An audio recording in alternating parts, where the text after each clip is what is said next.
For every action, there is an equal and opposite reaction. Isaac Newton, 1666. Sir Isaac Newton, discoverer of the laws of gravity and motion, inventor of calculus and the reflecting telescope.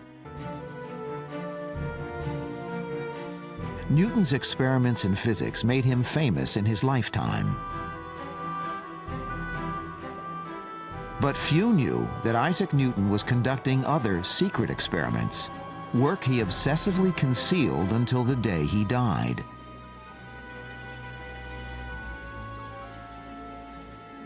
Isaac Newton was a devoted alchemist.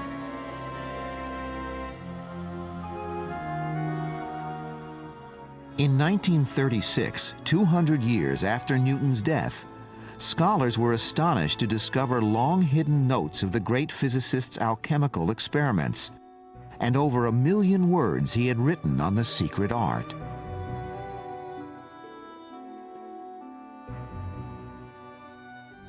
His nephew, Humphrey Newton, witnessed his alchemical experiments. Especially at the spring and fall, he used to employ about 6 weeks in his laboratory, the fire scarcely going out either night or day. What his aim might be, I was not able to penetrate, but his diligence made me think he aimed at something beyond the reach of human art and industry.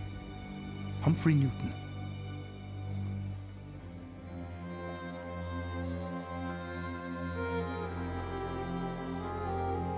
What he was really looking for in his alchemy was those vital principles in nature, that secret of life in nature, in matter. It was a religious quest for him. Some scholars believe that Newton's alchemy may hold the key to one of the most baffling episodes of his life. At the age of 51, Newton sent bizarre letters to his closest friends, full of strange accusations, complaining of incidents that had never taken place, declaring that he would never speak to them again.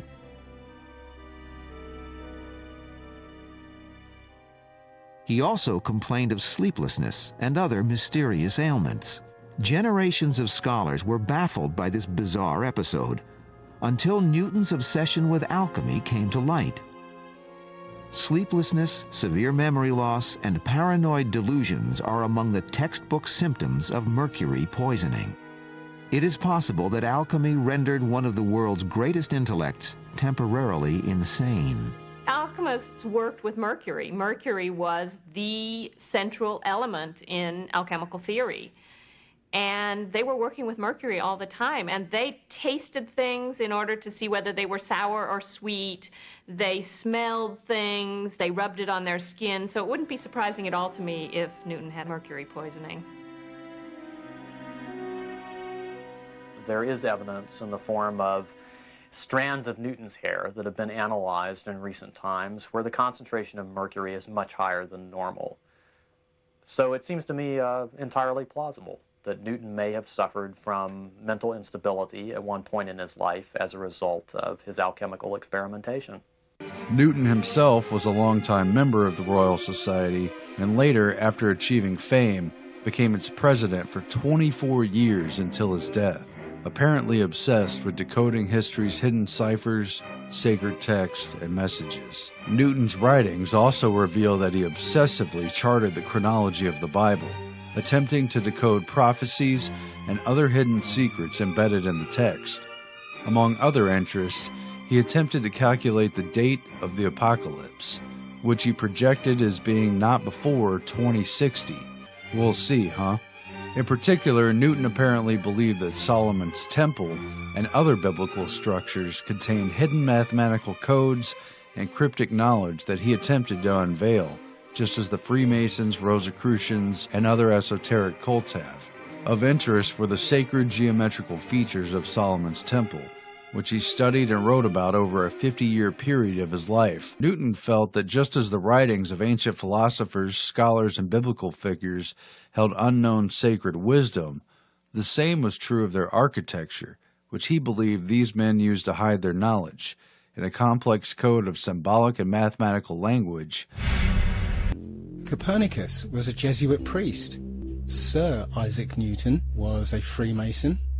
All the astronauts are Freemasons. Nicholas Copernicus, Johannes Kepler, Galileo Galilei, and Isaac Newton all posed for Masonic portraits, highlighting various symbols and hand signs denoting their affiliation with the Brotherhood. Galileo poses on a Masonic checkerboard floor, Kepler with the hidden hand sign, and all four of them pose with a Masonic compass and globe while flashing the Masonic M hand sign. Sir Isaac Newton was even knighted by Queen Anne at Trinity's College Masonic Master's Lodge. An inordinate number of NASA astronauts are or were admitted Freemasons as well. John Glenn, two-time U.S. Senator and one of NASA's first astronauts, is a known Mason. Buzz Aldrin Jr., the second man to lie about walking on the moon, is an admitted ring-wearing, hand-sign-flashing 33rd degree Mason from Montclair Lodge, number 144, New Jersey. Edgar Mitchell, another supposed moonwalker aboard Apollo 14,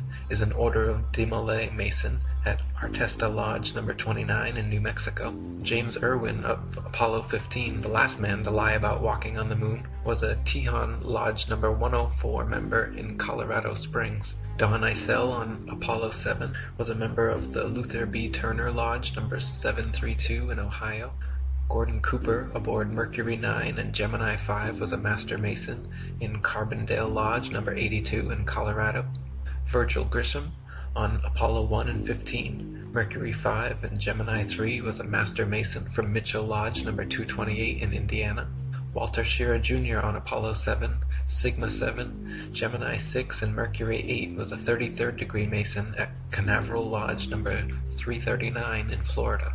Thomas Stafford on Apollo 10 and 18, Gemini 7 and 9 was a Mason at Western Star Lodge number 138 in Oklahoma. Paul Weitz on Skylab 2 and Challenger is from Lawrence Lodge number 708 in Pennsylvania. NASA astronauts Neil Armstrong, Alan Shepard, William Pogue, Vance Brand, and Anthony England all had fathers who were Freemasons too. The amount of astronauts known to be Freemasons or from Freemasonic families is astonishing. It is likely that more astronauts and people of key importance in NASA are affiliated with the Brotherhood as well, but not so open about their membership. For there to be this many Masons, members of the world's largest and oldest secret society, should raise some serious suspicion. All seeing eye and the square compasses. Here we have Buzz Aldrin, the second man, supposedly that walked on the grey dust of Kubrick's film set. Showing off, they don't try and hide it, he's a Mason. There's his Masonic ring, he's got his Shriner hat there. And these guys, yeah, they're supposedly praying to the command module. Looks like a pyramid to me.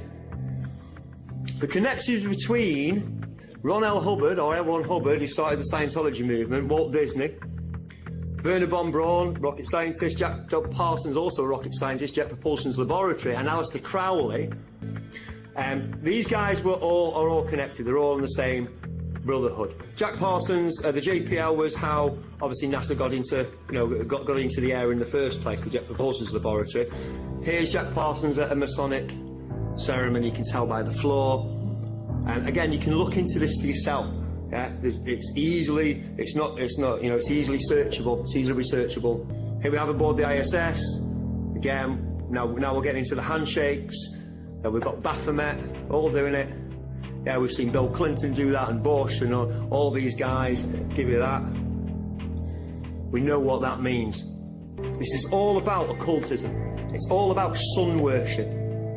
It's not science. It's a religion. It's a faith. This is Helios. This is Helios, the sun god.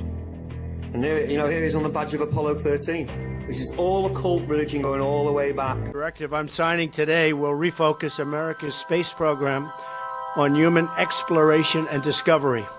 It marks an important step in returning American astronauts to the moon for the first time since 1972 for long-term exploration and use. This time, we will not only plant our flag and leave our footprint, We will establish a foundation for an eventual mission to Mars and perhaps someday to many worlds beyond. I'd go to the moon in a nanosecond. The problem is we don't have the technology to do that anymore. We used to, but we destroyed that technology, and it's a painful process to build it back again. It's a painful process to build it back again.